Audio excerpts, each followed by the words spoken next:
Muito bem, eu quero fazer a leitura no Evangelho de Jesus Cristo segundo escreveu João, capítulo 16, o versículo é o versículo de número 33, um versículo bastante conhecido, embora a gente vai dar uma olhada nesse versículo, mas em outros também. Evangelho de Jesus Cristo, segundo escreveu João, no capítulo de número 16, versículo 33, que diz assim: Tenho-vos dito isso para que em mim tenhais paz. No mundo tereis aflições, mas tende bom ânimo, eu venci o mundo. Tem uma tradução que eu gosto bastante de usá-la, que é a tradução viva, que diz, esse mesmo texto diz assim: Eu falei tudo isto para que tenham a paz no coração e na alma. Aqui na terra vocês terão muitos sofrimentos e tristezas, mas tenham ânimo, porque eu venci o mundo. Nós estamos vivendo nessa época muito difícil, não é? Que é uma época em que nós temos visto, né, muitas pessoas perdendo as suas vidas e às vezes bate um desespero em nosso coração. E a gente fica meio que sem saber o que fazer. Entramos em parafuso e a Bíblia diz claramente que a nossa vida, os Salmos de número 90, escrito por Moisés, diz que a nossa vida é de 70 anos. Alguns, pela sua robustez, podem aí chegar a 80, mas a própria palavra de Deus nos diz que o que passa disso é enfado e canseira. A nossa chegada aqui nesse mundo, né, então a Bíblia ela dá um claro alerta de que o nosso lugar não é aqui. Nós passaremos mais tempo do outro lado do que desse lado, que é o lado da eternidade, nós estaremos lá. E a Bíblia ela deixa bem claro, quando ela fala a respeito da diferença da nossa chegada e da nossa partida. Da nossa chegada aqui e da nossa partida. A nossa chegada física a este mundo não parece apresentar emoções positivas. Porque logo quando nós chegamos, a primeira coisa que nós fazemos é chorar. Nós chegamos fazendo barulho e muitas vezes partimos em pleno silêncio. Agora, esses dias comentando com alguém, se você já foi a uma UTI, você sabe que é um lugar muito difícil de estar. Porque ali o que você ouve são apenas aqueles barulhos daqueles aparelhos, né? De forma contínua, fazendo aquele mesmo barulho. Mas pessoas conversam bem baixinho. É quase que um silêncio ali naquele lugar. E as pessoas partem quando aquele aparelho dá aquele som de forma uniforme. As pessoas elas partem em pleno silêncio. Então nós chegamos nesse mundo fazendo barulho. E por que nós choramos ao nascer? O choro, ele tem a função de adaptar a nossa respiração e a circulação sanguínea do bebê ao ambiente externo. Agora um ambiente externo estranho. Não mais um ambiente controlado pela mãe, não é pelo corpo da mãe, mas agora o corpo do próprio bebê é o responsável pela sobrevivência. O ar, que agora é inalado, ele entra queimando as vias aéreas respiratórias desse ser. É necessário uma pressão para expandir os pulmões, feita por meio desse choro. E essa diferença de pressão dá início à respiração e ao mesmo tempo à anatomia cardíaca, transformando a circulação sanguínea fetal no modelo de circulação do adulto. Uma explicação um pouco mais poética diz que nós choramos ao nascer porque chegamos a este intenso cenário de loucuras. E você sabe do que eu estou falando. Porque a partir de então, tudo que esse bebê quiser, ele vai ter que fazer algum movimento para que ele consiga. E o movimento é o grito, o movimento é o choro, o movimento é espernear-se. Nós chegamos fazendo barulho nesse mundo, mas nós partimos, na maioria das vezes, em pleno silêncio. Quando nós olhamos para o Evangelho de João, ele faz uma construção estruturada da missão de Jesus praticamente passo a passo. Então João, ele é diferente dos outros evangelistas.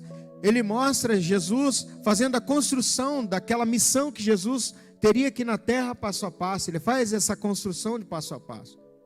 E ele fala que Jesus é autossuficiente e tudo subsiste nele e por ele. João capítulo 1 e versículo 1, que no princípio era o Verbo estava com Deus e o Verbo era Deus. Ele estava no princípio, todas as coisas foram feitas por ele e sem nada do que foi feito se fez. Princípio aqui significa arche, a causa ativa, a origem, o primeiro lugar, aquele que é o primeiro, a causa ativa. Jesus é o primeiro, Jesus é a causa ativa, Jesus é o princípio. Também João mostra que a essência, a sua existência, a existência dessa essência, ela é direcionada à salvação dos homens. Se você olhar no capítulo de número 3, versículo 16, que para nós cristãos é o texto áureo, porque Deus amou o mundo de tal maneira que deu o seu Filho unigênito, para que todo aquele que nele crê não pereça, mas tenha a vida eterna.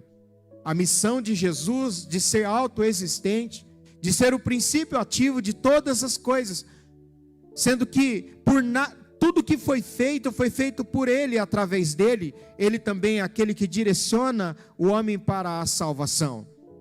Mas também João mostra que a adoração deve ser dirigida a esse Jesus. Quando aquela mulher no capítulo de número 4, ela pergunta a respeito do lugar da adoração, onde seria essa adoração?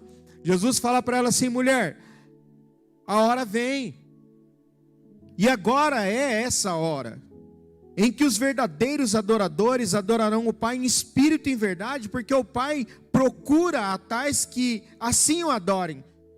E por que o Pai procura aqueles que o adorem em espírito e em verdade? Porque Deus é espírito, e importa que os que o adoram, adorem em espírito e verdade.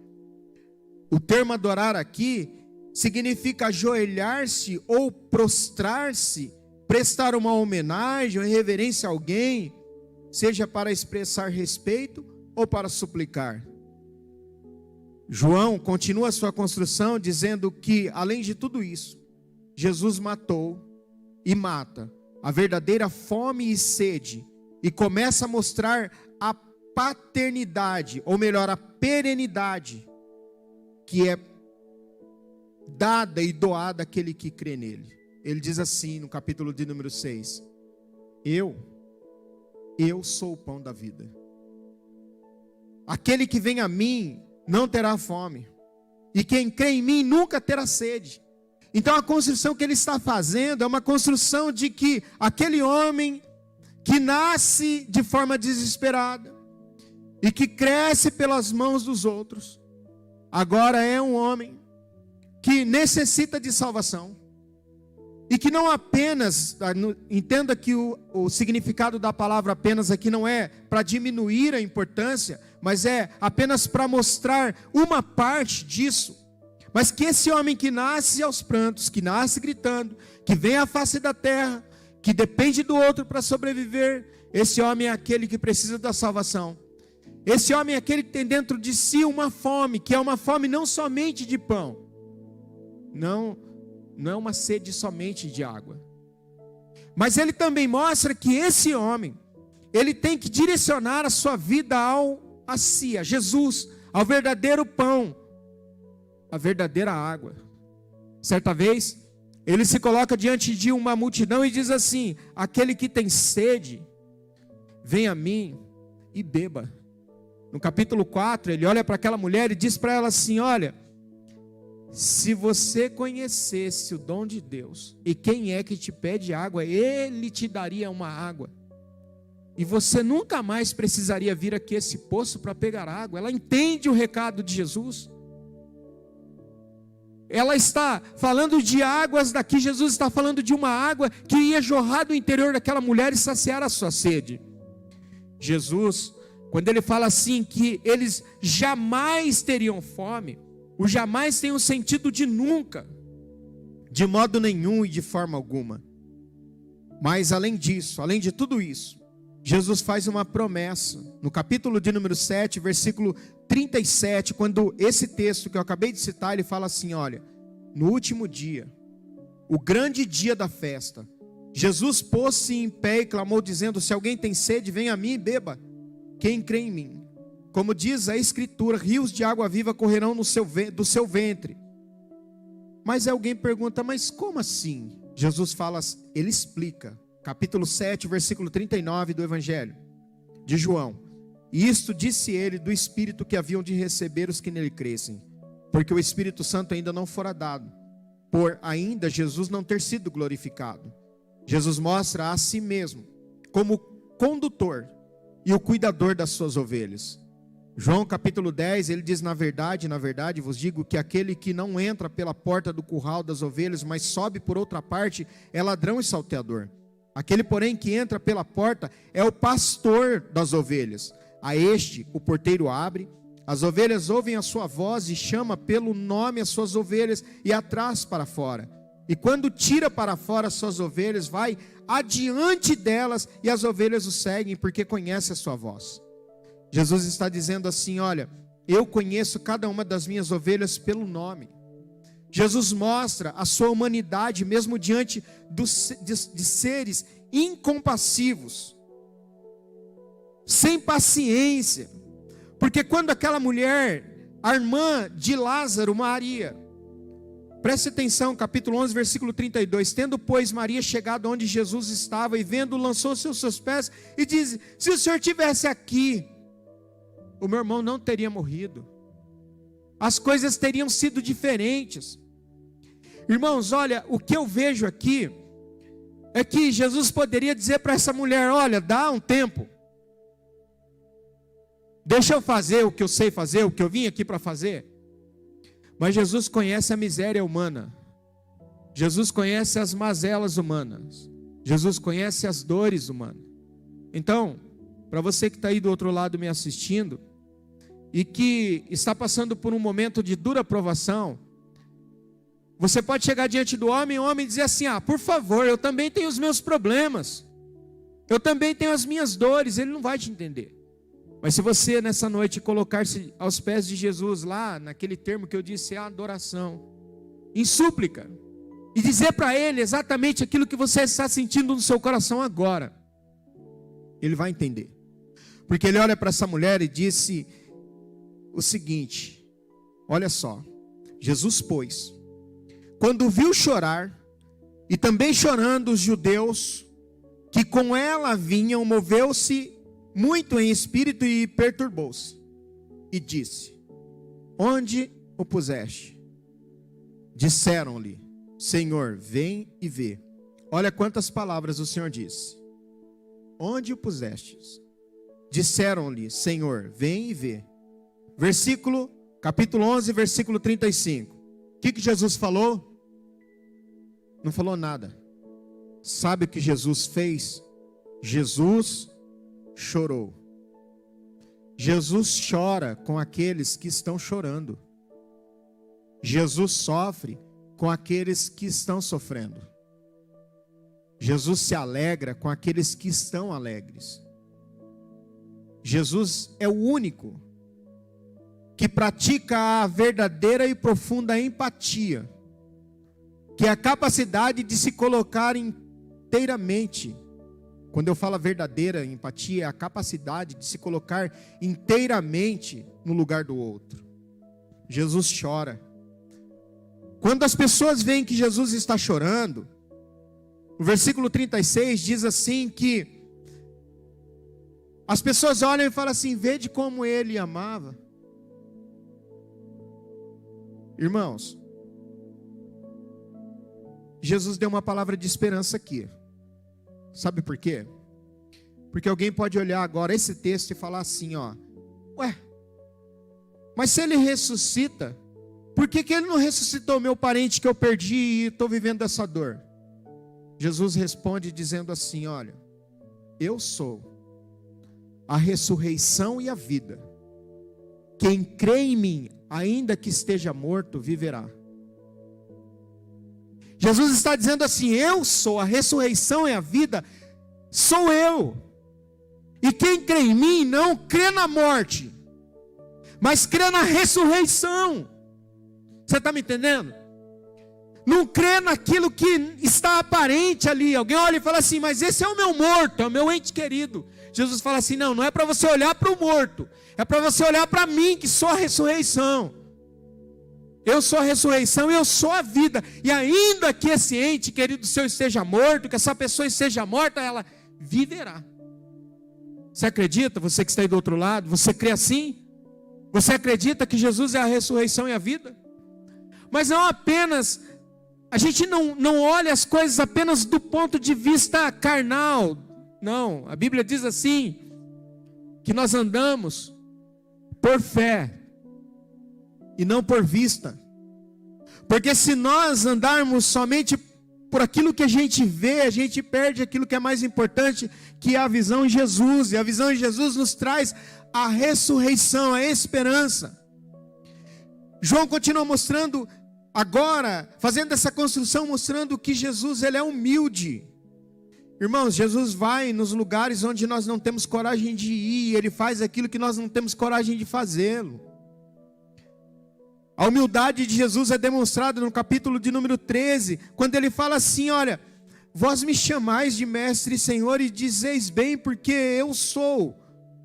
Mas se eu sou mestre e senhor, vos lavei os pés, vós deveis lavar os pés uns dos outros, porque eu vos dei o exemplo, para que como eu vos fiz, façais vós também. Jesus mostra ser o caminho àqueles que estão fora do caminho. No capítulo 14, falando a respeito da partida já, agora com seus discípulos, ele olha para eles e diz assim, não se turbe o vosso coração, crede em Deus, crede também em mim. Na casa de meu pai há muitas moradas, se não fosse assim, eu vos teria dito, vou preparar-vos lugar. E quando eu for e vos preparar lugar, virei outra vez e vos levarei para mim mesmo, para que onde eu estiver, estejais vós também. Mesmo vós sabeis para onde vou e conheceis o caminho. Disse-lhe Tomé, Senhor, nós não sabemos para onde vais e como podemos saber o caminho? Capítulo 14, versículo 16, Jesus diz assim, eu sou o caminho. Eu sou a verdade, eu sou a vida, e ninguém vem ao Pai, senão por mim. Nós ligamos a televisão todos os dias, e nós temos notícias e mais notícias, de que a Covid-19 fez mais vítimas nas 24 horas, nas últimas 24 horas bateu outro recorde, nas outras 24 horas mais outro. E a gente todo dia vê esse monte de notícias. E a gente sente dor. Nós sentimos dor. Mas eu gostaria que nessa noite você pudesse olhar, ainda que você tenha visto ou vivido essas notícias na sua vida, mas um dos grandes problemas que faz com que a gente perca a nossa força é a falta de foco. A falta de foco dói.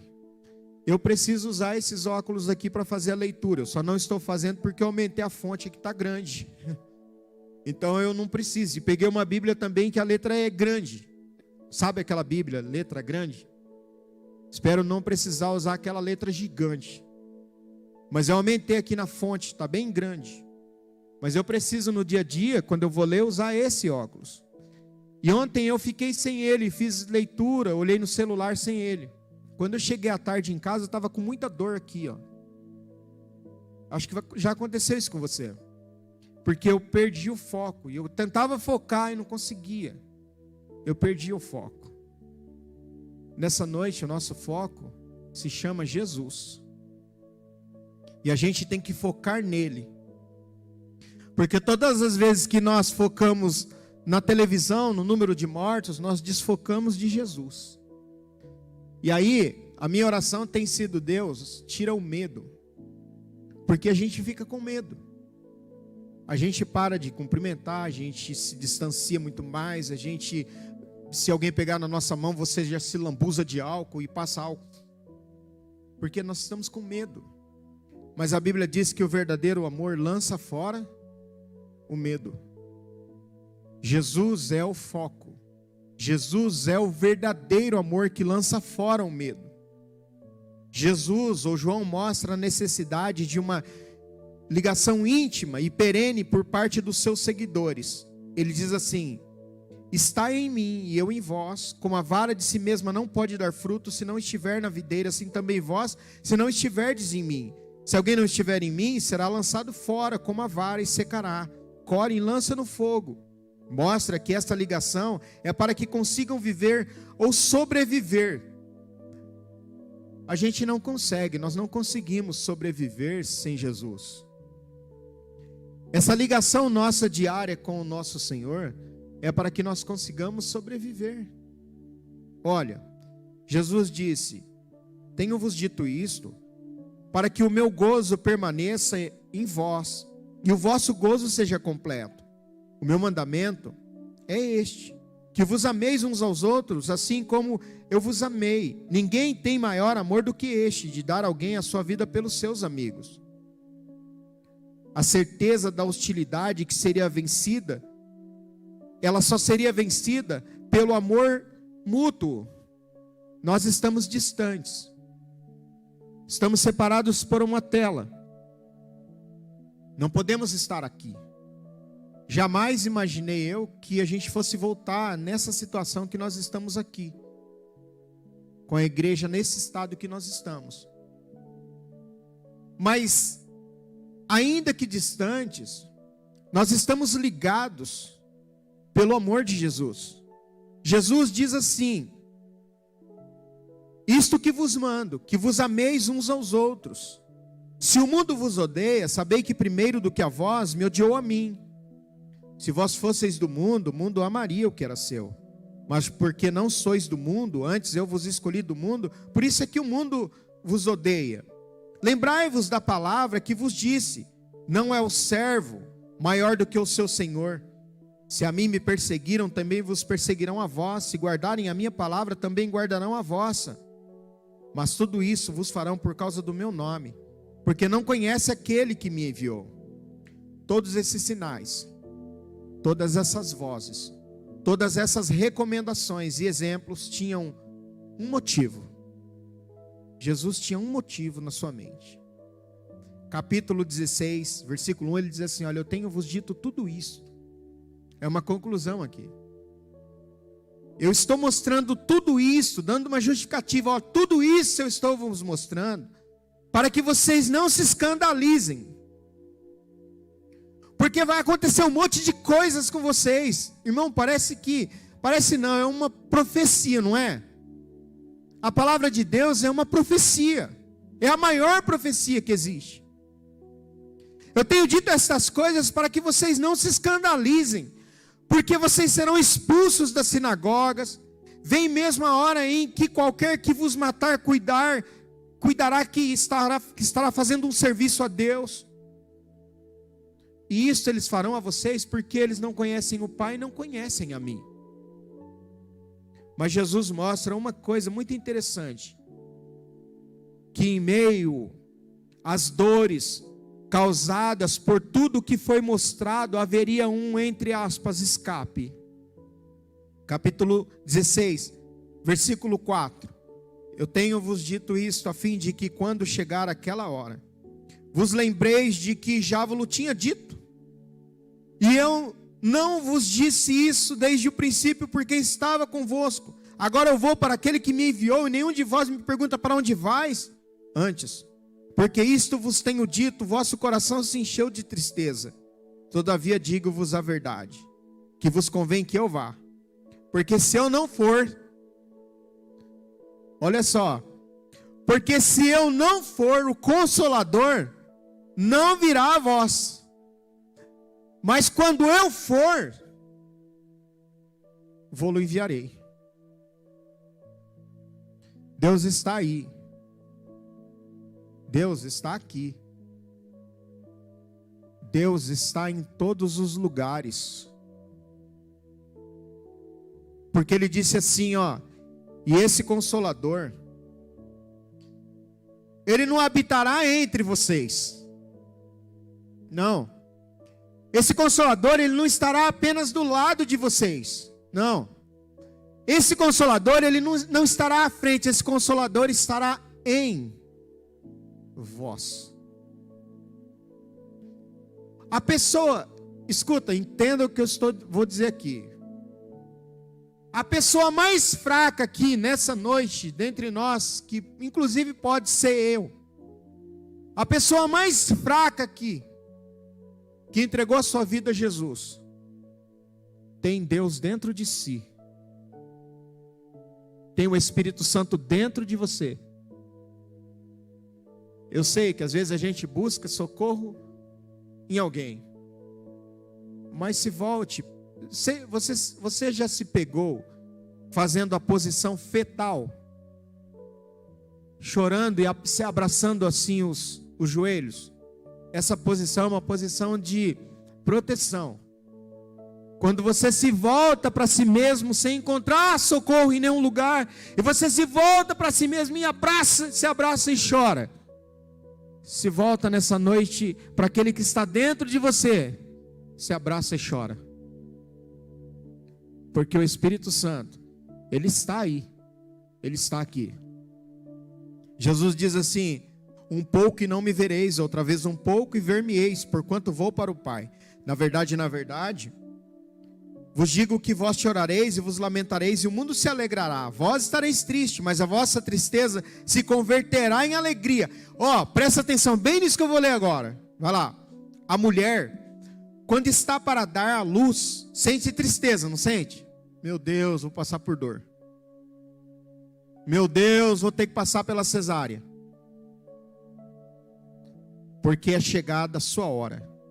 Mas, depois de ter dado à luz a criança, já não se lembra das aflições pelo gozo de ter nascido, ter havido, pelo prazer de haver nascido um homem no mundo. Mas e a dor da cesárea? E a dor do parto normal? Ah não, já passou, agora eu estou com o meu fofinho aqui. Passou. Jesus está dizendo assim, eu estou indo embora, vocês vão ficar tristes por um pouquinho de tempo. Mas daqui a pouco, ele diz assim: assim também vós agora, na verdade, tendes tristeza. Mas outra vez vos verei e o vosso coração se alegrará e a vossa alegria. Ô irmão, isso aqui já dá para você dar um glória a Deus aí do outro lado, hein? Não é possível. Presta atenção. Capítulo 16, versículo 22 do Evangelho de João. Assim também vós agora, na verdade, tendes tristeza, mas outra vez vos verei e o vosso coração se alegrará, e a vossa alegria ninguém vou-la tirará. O que Jesus está dizendo? É o seguinte, vocês vão ficar bem tristes, as coisas não vão ser legais, algumas coisas tristes vão acontecer na vida de vocês, mas eu vou estar trazendo uma alegria para dentro de vocês que ninguém vai tirar. Eu gostaria de ler um texto que se encontra em 1 Coríntios capítulo 15, versículo 19. Paulo faz vai por essa mesma linha, a respeito da necessidade de manter o nosso foco lá. Ele fala assim, olha, se esperamos em Cristo só nessa vida, somos os mais miseráveis de todos os homens. Onde está a sua esperança nessa noite? Hoje à tarde me veio um texto, quando a gente viu lá a notícia de uma pessoa que é bem conhecida, né, um senador que acabou falecendo hoje por conta da Covid-19. E aí a gente fica pensando, meu Deus, mais uma vítima. E aí me veio esse texto aqui, abra aí comigo, capítulo 15 e versículo 55. De 1 Coríntios. Diz assim, olha: onde está, ó morte, o teu aguilhão? Você sabe o que é aguilhão? Aguilhão é um pedaço de ferro pontiagudo que era utilizado para tocar o boi. Quando o boi ele emperrava, o homem que conduzia o carro de bois, ele cutucava o boi. Aguilhão é alguma coisa que causa muita dor. Paulo fala assim: onde está, ó morte, o teu aguilhão, que causa tanta dor? Onde está o inferno, a tua vitória? Aí ele fala assim: ora, o aguilhão da morte é o pecado, e a força do pecado é a lei. Porque a lei mostrava o pecado, mas ela não mostrava uma solução definitiva, somente paliativa. Agora ele diz o seguinte, mas presta atenção que há uma esperança. Porque no capítulo 15, versículo 57, ele diz assim: mas graças a Deus, que nos dá a vitória. Por quem? Quem vence a morte, ou quem venceu a morte, irmão? Você que está do outro lado, quem venceu a morte?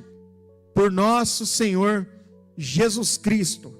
Mas aí a gente fala assim: bom, então agora eu vou ficar aqui, eu não vou fazer mais nada, eu vou esperar o dia de morrer. Ele fala assim: não, peraí. Já que a morte foi vencida por nosso Senhor Jesus Cristo, tem uma conclusão. Portanto, porque essa morte ela foi vencida por Jesus, portanto, meus amados irmãos, sede o quê? Firmes e constantes, sempre abundantes na obra do Senhor, sabendo que o vosso trabalho não é vão no Senhor. Você entendeu nessa noite?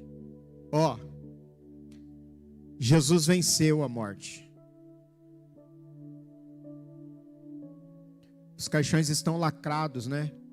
Você nem sabe se é o seu ente querido. Às vezes até vem dúvida na tua mente, meu Deus, mas eu não estou nem podendo ver. Jesus venceu essa morte. Eu precisava trazer essa palavra para nós nessa noite, para ela ficar guardada, gravada. Porque nós não sabemos o dia de amanhã.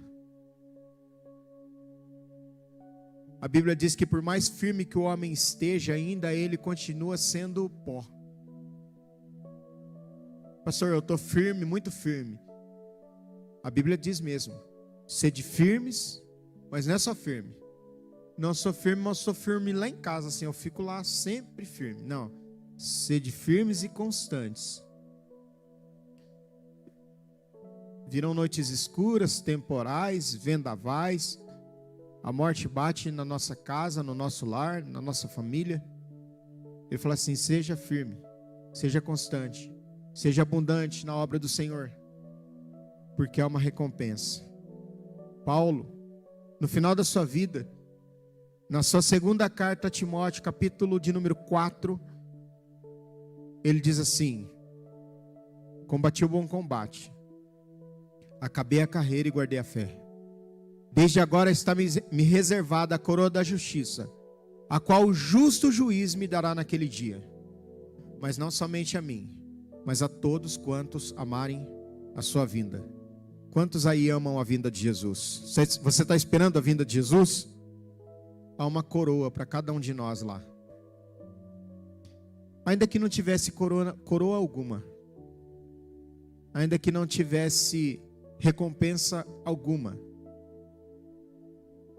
só o fato, me veio na minha mente um texto, que lá, Jesus limpará dos nossos olhos todas as lágrimas que você chorou no velório, as lágrimas que você chorou no hospital, na UTI, as lágrimas que você chorou dentro da sua casa, na sua cama, as lágrimas que você chorou debaixo do chuveiro para ninguém ver, as lágrimas que você chorou dentro do carro, as lágrimas que você chorou escondido, as lágrimas, Deus limpará de nossos olhos todas as lágrimas. Lá não haverá túmulo. Gostoso, não é pensar assim?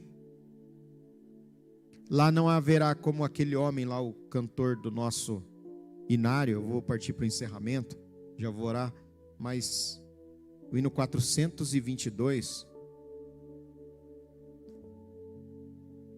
diz assim, No céu não entra pecado, fadiga, tristeza nem dor. Não há coração quebrantado, pois todos são cheios de amor. As nuvens da vida terrestre não podem a glória ofuscar do reino de gozo celeste que Deus quis para mim preparar. Pagar não é necessário. A casa que lá hei de ter, meu eternal vestuário, no céu, nunca vai se romper. Jamais viverei em pobreza, aflito no meu santo lar. Ali há bastante riqueza, da qual poderei desfrutar. Escuta, no céu, o luto é banido. Enterros não hão de passar. Sepulcros jamais são erguidos. Lá mortos não vou encontrar. Os velhos serão transformados. Mudados nós vamos ficar. Quais astros por Deus espalhados. No céu para sempre brilhar. Oh, glória a Deus. Que esperança para nós nessa noite. Essa é a palavra de esperança para a nossa vida. Nós não cremos que a morte é o fim. A morte é o começo do retorno para nossa casa. Eu estava ouvindo o que significa uma música no meio militar, que diz: você sabe de onde eu venho? Ele fala: venho do morro do engenho. E aí eles vão falando de onde vem. O significado dessa música é que eles estavam subindo para combater os nazistas. E aí um falava: de onde você veio? Eu vim do morro do engenho. Outro falava: e você veio de onde? Eu vim dos pedregais. E você veio? Eu vim. E eles falavam. Aí eles começaram a cantar: você sabe de onde eu venho? O que motivava aqueles homens ir para a guerra, e eu vi esse vídeo, me tocou bastante isso, não era a vontade de vencer a guerra, mas era a vontade de voltar para casa. Escuta, o que nos motiva nessa noite a ter o desejo de combater nessa guerra, não é para vencer essa guerra apenas, mas é para voltar para casa.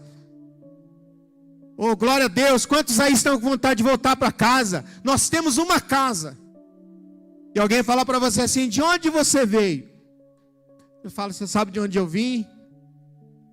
Eu venho de lutas, eu venho de guerras, eu venho de dificuldades, eu venho de luto. Mas eu vou continuar combatendo, porque eu estou desejoso para voltar para minha casa. Amém? Deus abençoe aqueles que conseguiram ficar com a gente até aqui. Nós vamos orar, agradecendo a Deus e terminar esse culto.